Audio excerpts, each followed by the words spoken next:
അവിഞ്ഞ അഭിഷിക്തന്മാർ. സൂത്രം സൂത്രം. വീണ്ടും ഒരു ഞായറാഴ്ച കൂടി. അവിഞ്ഞ ന്യൂജൻ ബന്ധുക്കളെ വാരി വലിച്ചിട്ട് വലിച്ചു കീറുവാൻ അവസരമൊരുക്കി തന്ന സൃഷ്ടാവിന് ഒരു സ്വത്രം പറഞ്ഞാട്ടെ. എന്തോ ന്യൂജൻ ബന്ധുക്കൾക്കിപ്പോൾ വലിയ കാറ്റുവീഴ്ചയുടെ സമയമാണ്. പ്ലാച്ചർമാർ കൊലയോടെ പെണ്ണുകേസുകളിൽപ്പെട്ട് ജയിലിൽ പൊക്കൊണ്ടിരിക്കുകയാണ്. ദേവദാസൻ ബജീന്ദർ സിംഗ് അങ്ങ് ചെറിയൊരു റേപ്പ് കേസിനകത്തായപ്പോൾ ഇങ്ങിത ജോൺ ജബരാജ് ഒരു പോക്സോ കേസിൽ അകത്തായിരിക്കുന്നു. മനസ്സിലായില്ലേ മുതലിനെ? അത്ഭുതോ അതിശയോ ഇന്താണ്ട് നടക്ക പോറത്. അത്ഭുതം നടന്നാച്ച് ഒടുക്കം അഴിക്കുള്ളിലുമായാച്ച്. പ്രോഫറ്റ് ജോൺ ജബരാജ് അഴിക്കുള്ളിൽ ആയാച്ച്. ഇട്ടിരിക്കുന്ന അടിവസ്ത്രത്തിന്റെ കളർ വരെ കൃത്യമായി പ്രവചിക്കുന്ന പ്രവാചകന് പക്ഷേ തനിക്ക് വന്ന പണി മുൻകൂട്ടി പ്രവചിക്കുവാൻ പറ്റിയില്ല. അകത്തായിപ്പോയി. പിന്നെ നമ്മുടെ കുട്ടപ്പായി കിന്നരമൊക്കെ കളഞ്ഞ് ഓടക്കുഴലുമായി വീണ്ടും ഇറങ്ങിയിട്ടുണ്ട്. സൂത്രം സൂത്രം. പണി കിട്ടുമ്പോൾ ഇവന്മാർ മുടിഞ്ഞ പോരാട്ടമാണെന്നാണ് പറയുന്നത്. എന്ത് പോരാട്ടം? ലവന്റെ കിണ്ടിയുമായുള്ള പോരാട്ടം. ചിലപ്പോൾ അത് പാമ്പായി കഴുത്തിൽ ചുറ്റി തന്നോട് തന്നെ പോരാടുമത്രേ. സൂത്രം സൂത്രം. ന്യൂജൻ ബന്ധുക്കൾക്കിടയിൽ അവിഞ്ഞ അഭിഷിക്തന്മാരുടെ ഇടയിൽ ഒരുപാടെണ്ണം കടന്ന് ബുക്കും പേപ്പറും ഇല്ലാതെ വിരകുന്നത് നിങ്ങൾക്കറിയാവുന്ന കാര്യമാണ്. മൈക്കാട് പണിക്ക് പോലും കൊള്ളാത്തവന്മാരാണ് ഇതെന്ന് ഓർക്കണം. അതിൽ വീര്യം കൂടി ഒരെണ്ണത്തിനെ ഞങ്ങൾ യാദൃശികമായി കഴിഞ്ഞ ദിവസം കാണുകയുണ്ടായി. സ്ത്രീകളുടെ അടിവയറ്റിലെ പുറത്തു കാണാൻ വയ്യാത്ത മുഴകളും വേദനകളും സൂത്രം സൂത്രം പറഞ്ഞ് ലയിപ്പിച്ച് കളയുന്ന പ്രത്യേക വരമുള്ള ഒരു മുതലാണിത്. ലവന്റെ പേരാണ് തേപ്പ് ബിജു. ലവന്റെ പെർഫോമൻസ് നമുക്ക് ഒന്ന് കണ്ടാലോ? വിളിക്കട്ടെ? ഡാ ബിജു, ബിജു ബാബാ ഊയ്. ദാണ്ടെ അമ്മാമ്മമാര് വന്ന് നിൽക്കുന്നു. തുടങ്ങിക്കോ.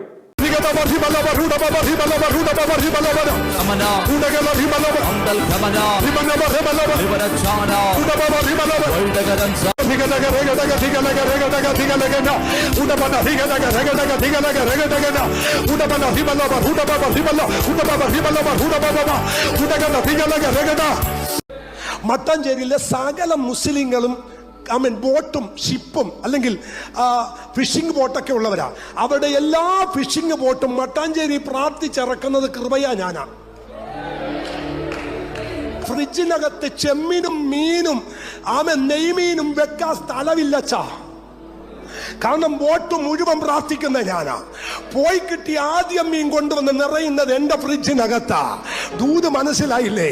എന്റെ വിളി എന്താന്ന് മനസ്സിലാക്കിയപ്പോ ഞാൻ പറയണം, ചിലത് സംഭവിക്കണമെങ്കിൽ നിങ്ങൾക്ക് ഇഷ്ടം പോലെ കൊതി ഉണ്ടാകണം. ഞാനൊരു കാര്യം പറയാം.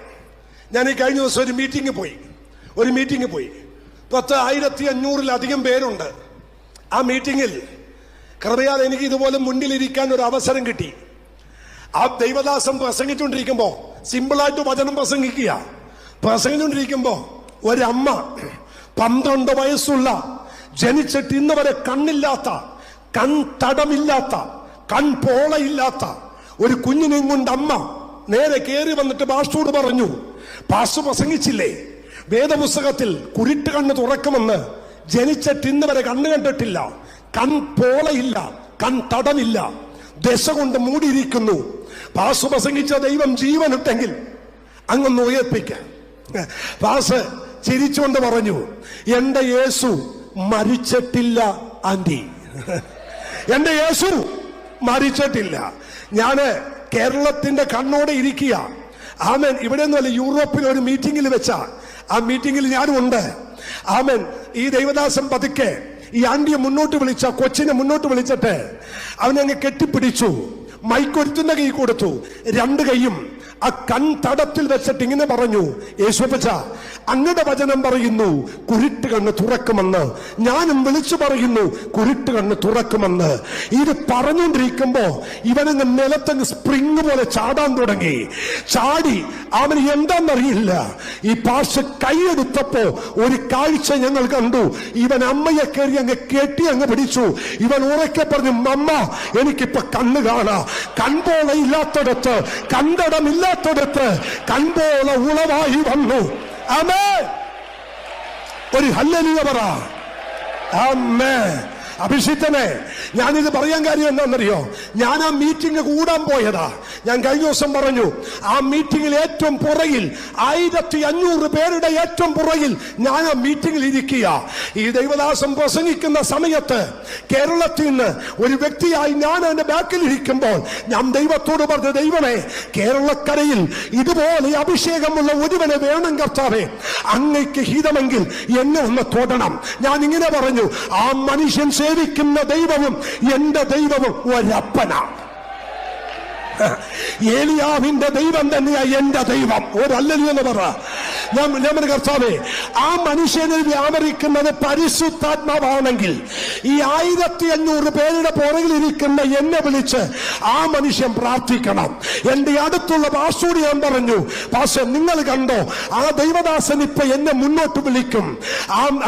രണ്ടുപേരുണ്ട്, രണ്ടുപേരോടും പറഞ്ഞു, ഈ പുള്ളി പ്രസംഗം കഴിഞ്ഞ് ശക്തമായ വചന ശുശ്രൂഷയ പ്രസംഗം കഴിഞ്ഞ് മൈക്ക് വെച്ചിട്ട് ഇറങ്ങിപ്പോയി.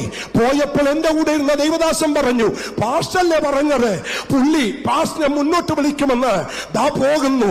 പുള്ളി പോയി സ്റ്റെപ്പ് താഴോട്ട് ഇറങ്ങി തിരിച്ച് കയറി വന്നു. മൈക്കെടുത്തിട്ട് എന്റെ നേരെ വിരൽ ചൂണ്ടിട്ട് പറഞ്ഞു, ആ man of God come forward, നിനക്ക് വേണ്ടി പ്രാർത്ഥിക്കാൻ പരിശുദ്ധാത്മാവ് എന്നോട് പറയുന്നു. 1500 പേരുടെ പുറകിൽ നിന്ന് ഞാൻ മുന്നിലേക്ക് ഓടി വരുമ്പോൾ ആ ദൈവദാസനെ വിളിച്ചു പറഞ്ഞു, കേരളത്തിൽ അവൻ നിന്നുപോയ ഒരു അഭിഷേകത്തിന് പകർച്ചയ്ക്ക് അഭിഷേകം ചെയ്യാൻ ഈ കാലഘട്ടങ്ങളിൽ ദൈവം നിന്നെ ഉപയോഗിക്കുമെന്ന്. പലരും ചോദിക്കും, പാസ്റ്റർ എങ്ങനെ ഇത്ര അനുഗ്രഹിക്കപ്പെട്ടെ? സിമ്പിൾ. ഞാൻ എല്ലാ സഭയിൽ പോയി പറയും, നിങ്ങളുടെ സഭ അനുഗ്രഹിക്കപ്പെടും. അവരാരും ഏറ്റെടുക്കത്തില്ല. ഞാൻ തിരിച്ചു പോകുമ്പോ ഈ ദൂതെല്ലാം കൂടി എന്റെ കൂടെ പോരും. കേരളത്തിൽ ആദ്യമായി എയർ കണ്ടീഷൻ AC ചർച്ച് പണിയുന്ന ഞാനാണ്. സ്വതന്ത്രം പറഞ്ഞു. ഞാൻ എല്ലാ സ്ഥലത്തും പോയി പറയും, നിങ്ങൾ ഈ ചൂടത്തിരിക്കണ്ട, ശബ്ദമെടുത്ത് ശബ്ദം വെളി പോകാതിരിക്കാൻ AC വേണം, AC വേണം. ആരേറ്റെടുക്കാൻ? ഒരുത്തൻ ഏറ്റെടുത്തില്ല. 25 ലക്ഷം രൂപ ഒരു സെന്റിന് ഫോട്ടോ വെച്ച് വില. ഞാൻ തലം മേടിച്ച് കോടികൾ മുടക്കി ഞാൻ എയർ കണ്ടീഷൻ ആക്കി. ഒരല്ലല്ലോ. കേട്ടില്ലേ ബിജുവിന്റെ അന്യായ ഭാഷ? ഓസിൽ മീൻ തട്ടുന്നതിന്റെ പോറ. ഇനി നമുക്ക് അഭിജ്ഞ അഭിഷിക്തന്മാരെ കൊണ്ടുള്ള ഒരു മികച്ച വിഭവം ഉണ്ടാക്കാം. ഞായറാഴ്ച ഡിന്നറിന് ബെസ്റ്റാണ് ഈ ഐറ്റം. ഈ വിഭവം നിങ്ങൾക്കായി ഒരുക്കുന്നത് ശ്രീ റോണിയാണ്. അദ്ദേഹം നല്ല വൃത്തിയായും വെടിപ്പായും ഈ അഭിജ്ഞ അഭിഷിക്തന്മാരെ വറുത്ത് പൊരിക്കുവാൻ പ്രത്യേക കൈപുണ്യം ഉള്ള ആളാണ്. എന്നാൽ നമുക്ക് വെച്ച് താമസിപ്പിക്കേണ്ട, തുടങ്ങാം.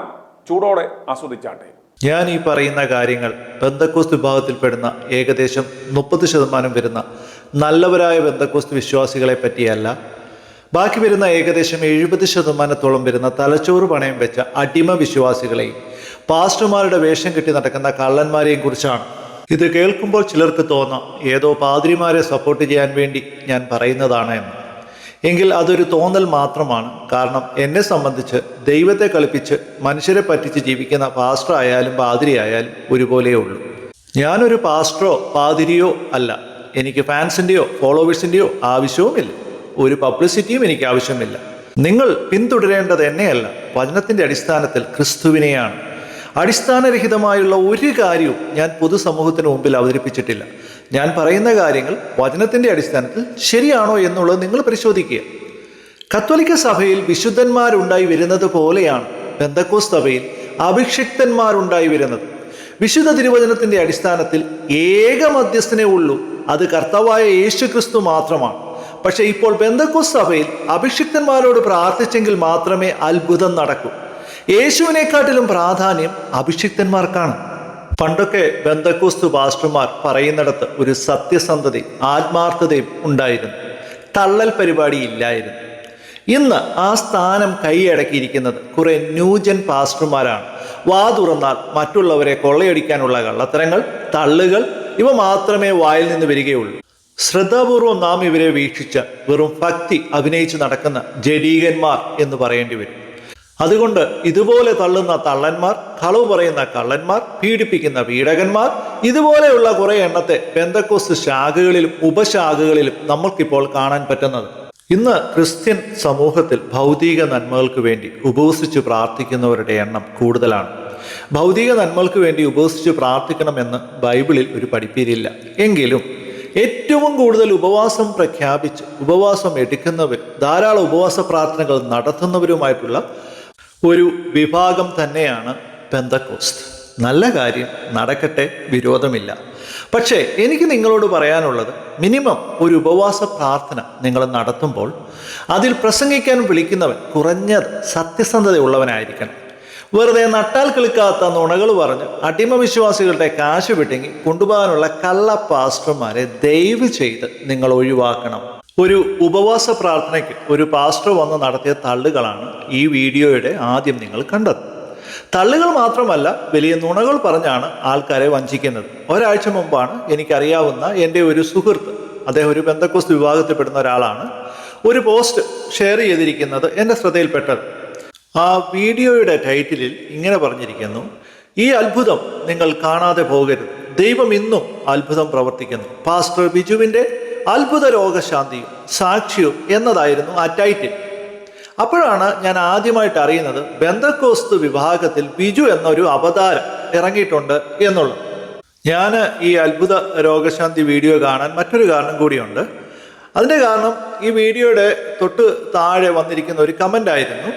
ഈ കമൻ്റ് എഴുതിയിരിക്കുന്നത് ഒരു സഹോദരിയാണ്. ആ കമൻറ്റിൽ ഇങ്ങനെ പറയുന്നു: പാസ്റ്ററെ, ഞാൻ അടുക്കളയിൽ കറിക്ക് അരിയുമ്പോഴാണ് പാസ്റ്ററിൻ്റെ ഈ പ്രസംഗം കേൾക്കുന്നത്. പെട്ടെന്ന് തന്നെ ഞാൻ ആത്മാവിലായിപ്പോയി. അപ്പോൾ എനിക്ക് തോന്നി ഈ കറിക്ക് അരിയുമ്പോൾ ആത്മാവിലാകുന്ന ഈ വീഡിയോ ഒന്ന് കണ്ടു കളയാമെന്ന്. ഈ കറിക്ക് അരിയുമ്പോൾ ആത്മാവിലാകുന്ന പാസ്റ്റർമാരുടെ ഭാര്യമാരുടെ അത്ഭുത സാക്ഷ്യങ്ങൾ ഞാൻ ഇതിനു മുമ്പും കേട്ടിട്ടുണ്ട്. ഞാൻ ഈ വീഡിയോ കണ്ട ആദ്യത്തെ 2 മിനിറ്റിൽ എനിക്ക് കാര്യം പിടികിട്ടി. ബിജു എന്നുള്ളവൻ തള്ളൽ മാത്രമല്ല, ഉളുപ്പില്ലാതെ നിന്ന് കള്ളങ്ങളാണ് തട്ടിവിടുന്നത് എന്നത്.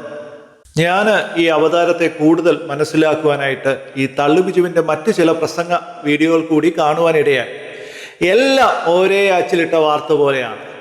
ഞാനെന്തോ മഹാസംഭവം എന്നാണ് ഇയാൾ പറയാൻ ശ്രമിക്കുന്നത്. എന്നെ അത്ഭുതപ്പെടുത്തിയ മറ്റൊരു കാര്യം, ഈ വീഡിയോയുടെ അടിയിൽ വന്ന 300-ലധികം കമൻ്റ് ഉണ്ടായിരുന്നു. അതിൽ പകുതിയിൽ കൂടുതലും ഞാൻ വായിച്ചു. ഈ വീഡിയോക്കാളും എന്നെ അത്ഭുതപ്പെടുത്തിയ ആ കമൻറ്റുകളായിരുന്നു. ഒരു കമൻറ്റിൽ പോലും ഈ വീഡിയോ കാണുന്ന സാമാന്യ ബുദ്ധിയുള്ള ആർക്കും ചോദിക്കാവുന്ന ചില ചോദ്യങ്ങളുണ്ട്. അങ്ങനത്തെ എന്തെങ്കിലും ചോദ്യങ്ങൾ ആ കമൻറ്റിലുണ്ടോ എന്ന് ഞാൻ പരിശോധിച്ച് നോക്കിയപ്പോൾ ഞാൻ കണ്ടില്ല. എല്ലാവരും ഒരുപോലെ അടിമകളായി തീർന്നു എന്നുള്ളതാണ് സത്യം. ഇത്തരത്തിലുള്ള അടിമകൾ പെന്തക്കോസ്തിൽ ഉണ്ട് എന്നുള്ളത് എന്നെ വളരെയധികം അത്ഭുതപ്പെടുത്തി. ഈ തള്ളുബിജുവിൻ്റെ ഈ വീഡിയോകൾ ഷെയർ ചെയ്ത് അഭിമാന പുളകിതരാകുന്ന പെന്തക്കോസ്തു അടിമ കുഞ്ഞാടുകളോടും ഈ തള്ളുബിജുവിനോടും കൂടിയാണ് എൻ്റെ ചില ചോദ്യങ്ങൾ. കണ്ണിൻ്റെ സ്ഥാനത്ത് ദശ മാത്രം ഉണ്ടായിരുന്ന 12 വയസ്സുകാരൻ കണ്ണ് കിളിപ്പിച്ചു കൊടുത്ത ഈ അത്ഭുതം യൂറോപ്പിലെ ഏത് സ്ഥലത്താണ് നടന്നത്? ഏത് ദൈവദാസനാണ് ഈ സൗഖ്യം നൽകിയത്? ദൈവദാസൻ എന്ന് പറയുന്നു, പക്ഷെ ദൈവദാസന് പേരില്ല. യൂറോപ്പ് എന്ന് പറയുന്നു, പക്ഷെ യൂറോപ്പിലെ ആ സ്ഥലത്തിൻ്റെ പേരില്ല. ഇങ്ങനെ സൗഖ്യം നൽകുന്ന ഒരു ദൈവദാസൻ ഈ ആത്മീയ കച്ചവട ലോകത്തിൽ ഉണ്ടായിരുന്നുവെങ്കിൽ ഈ സൗഖ്യം കൊടുത്ത ദൈവദാസൻ തന്നെ ഇന്ന് വന്ന TV ചാനലുകളിലും സോഷ്യൽ മീഡിയകളിലും നിറഞ്ഞു നിന്ന് ആടിയനമായിരുന്നു. അതുകൊണ്ട് തള്ളു ബിജു, നീ പറയണം ഇത് ഏത് ദൈവദാസനാണ് ചെയ്തതെന്ന്. എന്തായാലും ഇങ്ങനത്തെ അത്ഭുതങ്ങൾ ഒരിക്കലും കേരളത്തിൽ നടക്കില്ല. ഒന്നിൽ ആഫ്രിക്കയിൽ, അല്ലെങ്കിൽ യൂറോപ്പിൽ, അല്ലെങ്കിൽ അമേരിക്കയിൽ. എൻ്റെ അടുത്ത ചോദ്യം, നിന്റെ ഈ പ്രസംഗത്തിൽ നിന്റെ മുമ്പിലിരിക്കുന്ന ഈ അടിമ കുഞ്ഞാടുകളോട് നീ വ്യക്തമായി പറയുന്നുണ്ട്, ഈ അത്ഭുത രോഗശാന്തി കൊടുക്കുന്ന സമയത്ത് 1500 പേര് ഉൾക്കൊള്ളുന്ന ഒരു സ്ഥലത്തിൻ്റെ ഫ്രണ്ടിൽ തന്നെ ഇരിക്കാൻ ദൈവകൃപയാൽ നിനക്ക് അവസരം ലഭിച്ചു എന്നുള്ളത്. 1500 പേര് ഉൾക്കൊള്ളുന്ന ഒരു ഹോളിൻ്റെ വലിപ്പം എന്തുമാത്രം വരും എന്നുള്ളത് എന്നെ കേൾക്കുന്ന സാമാന്യ ബുദ്ധിയുള്ള ആൾക്കാർ ചിന്തിച്ചു നോക്കണം. യൂറോപ്പിലെ 1500 പേരിരിക്കുന്ന ഒരു ഹോളിൻ്റെ ഫ്രണ്ടിൽ തന്നെ ഇവന് ഇരിക്കാനായിട്ടുള്ള ഒരു അവസരം ലഭിച്ചു എന്ന് ഇവൻ പറയുന്നത്, ഇത് കേൾക്കുന്ന മറ്റുള്ളവർക്ക് തോന്നണം, അയ്യോ ഞങ്ങളുടെ ബിജു പാസ്റ്റർ ഒരു മഹാസംഭവം തന്നെയാണ് കേട്ടോ. മാത്രമല്ല ആ ഹോളിൻ്റെ ഫ്രണ്ടിൽ എങ്കിലും ഇരുന്നെന്ന് പറഞ്ഞാൽ മാത്രമേ ഈ കണ്ണ് കിളിപ്പിച്ചു കൊടുക്കുന്ന ഈ കാര്യം കണ്ടു എന്ന് മറ്റുള്ളവർക്ക് കുറച്ചെങ്കിലും ഒരു വിശ്വാസം വരത്തുള്ളൂ. ഈ ദൈവദാസന്റെ ഈ അത്ഭുത കണ്ണ് കിളിപ്പീരിന് ശേഷം നീ പറയുന്നു, എൻ്റെയും ദൈവദാസന്റെയും അപ്പൻ ഒരാൾ തന്നെയാണ്, അതുകൊണ്ട് എനിക്കും ഈ അഭിഷേകം തന്നെ വേണം. അതുകൊണ്ട് നീ നിന്റെ കൂടെ നിന്ന വ്യക്തിയോട് പറയുന്നു, ഈ ദൈവദാസൻ 1500 പേരുടെ പുറകിൽ നിന്ന് എന്നെ മുൻപോട്ട് വിളിക്കും. എവിടെ നിന്ന്? പുറകിൽ നിന്ന് മുൻപോട്ട് വിളിക്കും.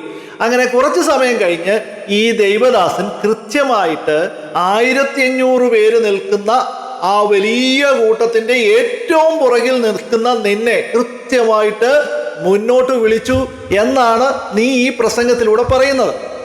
എൻ്റെ ചോദ്യം ഇവിടെയാണ്, സൗഖ്യം കൊടുക്കുന്ന സമയത്ത് 1500 പേരുടെ ഏറ്റവും മുമ്പിലിരുന്ന നീ അഭിഷേകം നൽകാൻ വിളിക്കുന്ന സമയത്ത് എങ്ങനെ 1500 പേരുടെ പുറകിൽ പോയി? ഞാൻ ആദ്യമേ പറഞ്ഞു, നിന്റെ പ്രസംഗങ്ങളിലെല്ലാം നീ ഇതുപോലത്തെ തള്ളലുകളാണ് നടത്തിക്കൊണ്ടിരിക്കുന്നത്. കാരണം 1500 പേരിരിക്കുന്ന ഒരു വലിയ കൂട്ടത്തിന്റെ ഫ്രണ്ടിൽ നിന്ന് നിന്നെ വിളിച്ച് അഭിഷേകം തന്നു എന്ന് പറഞ്ഞാൽ അത് ആൾക്കാർക്ക് നീ ഒരു സംഭവമായിട്ട് തോന്നത്തില്ല. അതുകൊണ്ട് അല്ലെങ്കിൽ അതിനൊരു ഗുമ്മ പോരാ, അതിനൊരു ഗുമ്മ വരാൻ വേണ്ടിയിട്ടാണ് 1500 പേരുടെ പുറകിൽ നിന്ന് നിന്നെ വിളിച്ചു എന്ന് നീ ഇവിടെ പറയുന്നത്.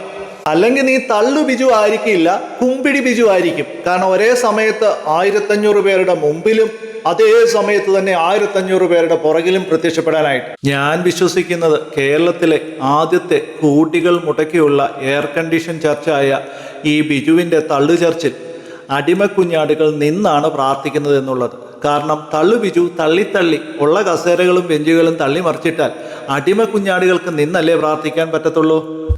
അവസാനമായിട്ട് എനിക്ക് നിന്നോട് ചോദിക്കാനുള്ള ചോദ്യം, ഈ കണ്ണ് കിളിപ്പിച്ച ദൈവദാസൻ പകർന്നു തന്ന അഭിഷേകം തള്ളു ബിജു നിന്റെ തള്ളൽ പ്രകാരം നിനക്ക് മാത്രമേ കേരളത്തിൽ നിന്ന് കിട്ടിയിട്ടുള്ളൂ എന്നുള്ളതാണ്. സമ്മതിച്ചു. എങ്കിൽ ഞാൻ നിന്നോടൊരു വെല്ലുവിളി ഉയർത്തിയാണ്. നീ കണ്ണൊന്നും കിളിപ്പിച്ചു കൊടുക്കണ്ട, പക്ഷെ കാഴ്ചയില്ലാത്ത ഒരു വ്യക്തിക്ക്, ഒരു അന്ധനായ വ്യക്തിക്ക് നിനക്ക് കാഴ്ച കൊടുക്കാൻ പറ്റുമോ? നീ നിന്റെ പ്രസംഗത്തിൽ പറയുന്നു ഇവിടെ എന്തെങ്കിലും നടക്കണമെങ്കിൽ നീ പറഞ്ഞാലേ നടക്കത്തുള്ളൂ എന്നുള്ളത്. അപ്പൊ അങ്ങനെയാണെങ്കിൽ ഒരു അന്ധനെ നീ കാഴ്ച കൊടുക്കുക, നീ പറ, ഞങ്ങൾ കാണട്ടെ ഈ അത്ഭുത സിദ്ധി. അതുകൊണ്ട് തന്നെ കേരളത്തിലെ ഭരണകൂടങ്ങൾ ഇതുപോലെയുള്ള തള്ളു പാസ്റ്റർമാരുടെ കോടികൾ വരുന്ന സോഴ്സുകൾ എവിടെ നിന്നാണെന്നുള്ളത് അന്വേഷിക്കേണ്ടതാണ്. ഇവന്റെ കൂടെ നടക്കുന്ന അടിമ കുഞ്ഞാടുകളോടാണ് എനിക്ക് പറയാനുള്ളത്. നിങ്ങളെക്കുറിച്ചാണ് വർഷങ്ങൾക്ക് മുമ്പ് പൗലോസ് പറഞ്ഞിട്ടുള്ളത്. അത് എന്താണെന്ന് അറിയണമെങ്കിൽ വല്ലപ്പോഴും ബൈബിൾ ഒന്ന് വായിച്ചു നോക്കണം. അങ്ങനെ ബൈബിൾ വായിക്കുന്ന ശീലം ഉണ്ടായിരുന്നുവെങ്കിൽ ഈ അഭിഷക്തന്മാരുടെ പുറകെ അടിമകളായി നടക്കില്ലല്ലോ. അതുകൊണ്ട് സമയം കിട്ടുമ്പോൾ നിങ്ങളെപ്പറ്റി പൗലോസ് എന്താണ് പറഞ്ഞിരിക്കുന്നെന്നുള്ളത് 2 തീമോഥെയോസ് 4-ാം അധ്യായം അതിൻ്റെ 3-4 വാക്യങ്ങൾ വായിച്ചു നോക്കണം. അവിടെ ഇങ്ങനെ പറയുന്നു, അവർ പത്യോപദേശം പൊറുക്കാതെ കർണരസമാകുമാർ സ്വന്തം മോഹങ്ങൾക്കൊത്തവണ്ണം ഉപദേഷ്ടക്കന്മാരെ പെരുക്കുകയും സത്യത്തിന് ചെവി കൊടുക്കാതെ കെട്ടുകഥ കേൾപ്പാൻ തിരികെയും ചെയ്യുന്ന കാലം വരും. ഇതല്ലേ ഇന്ന് നമ്മുടെ ചുറ്റുപാടും നടക്കുന്നത്? ഈ കാലഘട്ടത്തിലൂടെയല്ലേ നമ്മളിപ്പോൾ കടന്നു പോകുന്നത്? ഈ കെട്ടുകഥകൾ കേൾക്കാനല്ലേ നമ്മളിപ്പോൾ ജീവിക്കുന്നത്? ഈ ലോകത്തിലെ യഥാർത്ഥ കഷ്ടത, പട്ടിണി, രോഗം, ദുഃഖം ഇവയൊക്കെ പറഞ്ഞാൽ ഇന്നത്തെ അടിമ കുഞ്ഞാടുകൾക്ക് ഇഷ്ടപ്പെടുകയില്ല. അവർക്ക് വേണ്ടുന്നത് അത്ഭുതങ്ങളുടെ കെട്ടുകഥകളാണ്, കോടികളുടെ മാളികകളുടെ കഥകളാണ് അവർക്ക് വേണ്ടത്. കഴിഞ്ഞ ദിവസം വലിയ ഒരു ബന്ധക്കോസ്ത് സുവിശേഷ പ്രവർത്തക ജോളി വർഗീസ് അറസ്റ്റിലായി.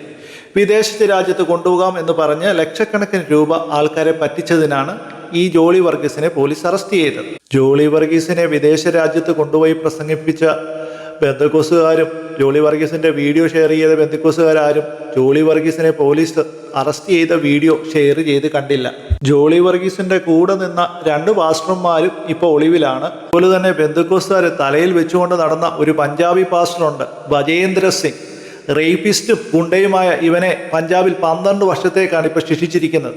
തൻ്റെ അടിമക്കുഞ്ഞാടുകളെ തല്ലുകയും അട്ടിക്കുകയും ചെയ്യുന്ന വീഡിയോകൾ കുറേ വർഷങ്ങൾക്ക് മുമ്പ് തന്നെ പുറത്തു വന്നതാണ്. ഇതൊക്കെ കണ്ടിട്ടുമാണ് ഈ അടിമക്കുഞ്ഞാടുകൾ അത്ഭുതത്തിനു വേണ്ടി ഭജേന്ദ്ര സിംഗിന്റെ അടുത്തോട്ട് ഓടിയത്. ഈ ഭജേന്ദ്ര സിംഗ് ആരാണ് എന്നുള്ളത് മനസ്സിലാക്കണം. ഒരുപാട് വർഷം ജയിലിൽ കിടന്ന് ക്രിമിനലായിട്ട് ജയിലിൽ കിടന്നവൻ അതെല്ലാം കഴിഞ്ഞ് പുറത്തോട്ട് ഇറങ്ങിയപ്പോൾ വേദപുസ്തകം എടുത്ത് പാസ്റ്ററായി. അവിടെ നിന്നാണ് ഇപ്പോൾ 12 വർഷത്തേക്ക് ശിക്ഷിച്ച് അകത്തോട്ട് പോയേക്കുന്നത്. ഇപ്പോൾ കേരളത്തിൽ ഇതുപോലെയുള്ള ഗുണ്ടാ പാസ്റ്റർമാരെ കൊണ്ട് നിറഞ്ഞിരിക്കുകയാണ്.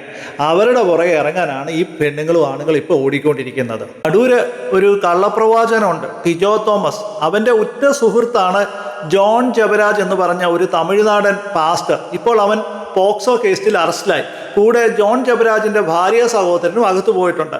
അളിയനും കൂടി പ്രായപൂർത്തിയാകാത്ത പെൺകുട്ടികളെ പീഡിപ്പിച്ചതാണ് പ്രശ്നം. പക്ഷേ ആദ്യം അകത്ത് പോകേണ്ടിയിരുന്നത് അടൂർക്കാരനായിട്ടുള്ള ഈ കള്ളപ്രവാചകനും കള്ളനും തെമ്മാടിയുമായിട്ടുള്ള ടിജോ തോമസ് ആയിരുന്നു. ജോൺ ജബരാജിനെ സപ്പോർട്ട് ചെയ്ത് വീഡിയോകളിട്ട് യൂട്യൂബിൽ ഒരുപാട് പെന്തക്കോസ്ത് പാസ്റ്റർമാർ മുമ്പോട്ട് വന്നത് കണ്ടു. എനിക്ക് ചോദിക്കാനുള്ളത്, എടാ കള്ള പാസ്റ്റർമാരെ, ഇതുപോലെയുള്ള ഒരു വൃത്തികെട്ടവനെ സപ്പോർട്ട് ചെയ്യാൻ നിനക്കൊക്കെ എങ്ങനെ കഴിയുന്നു? നിനക്കൊക്കെ പെൺമക്കളുണ്ടോ, പെങ്ങന്മാരുണ്ടോ, ഭാര്യമാരുണ്ടോ, അമ്മമാരുണ്ടോ? പെൺകുട്ടികളുള്ള വീട്ടിൽ നിന്നെ പോലുള്ള തെമ്മാടികളെയൊക്കെ എങ്ങനെ വെച്ചുകൊണ്ടിരിക്കുന്നു? ജോൺ ജബരാജിനെയും ടിജോ തോമസിനെയും ഒക്കെ സപ്പോർട്ട് ചെയ്തുകൊണ്ട് വരുന്നവർ വെറും സെപ്റ്റി ടാങ്കുകളാണ്. പെൺകുട്ടികളെ രാത്രിയിൽ അന്തിക്കൂട്ടിന് ഹോട്ടലിലേക്ക് വിളിച്ച ടിജോ തോമസിന്റെ വീഡിയോകൾ ഇപ്പോഴും യൂട്യൂബിൽ അവൈലബിൾ ആണ്.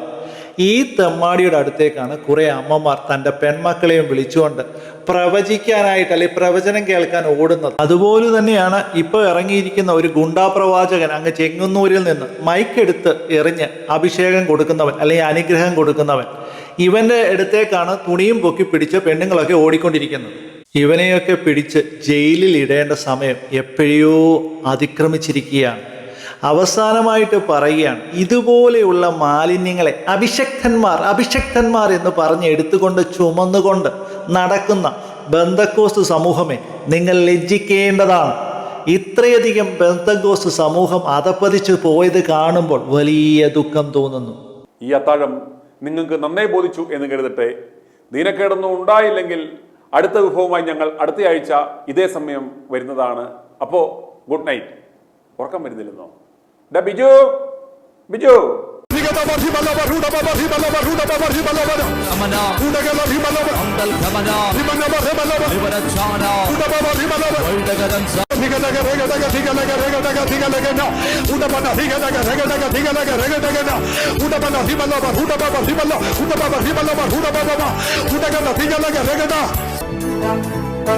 i2i News, an eye for truth. i2i News subscribe ചെയ്തിട്ടില്ലാത്തവർ ഇപ്പോൾ തന്നെ സബ്സ്ക്രൈബ് ചെയ്യുക. നോട്ടിഫിക്കേഷൻ ലഭിക്കുവാൻ ബെൽ ബട്ടണും അമർത്തുക.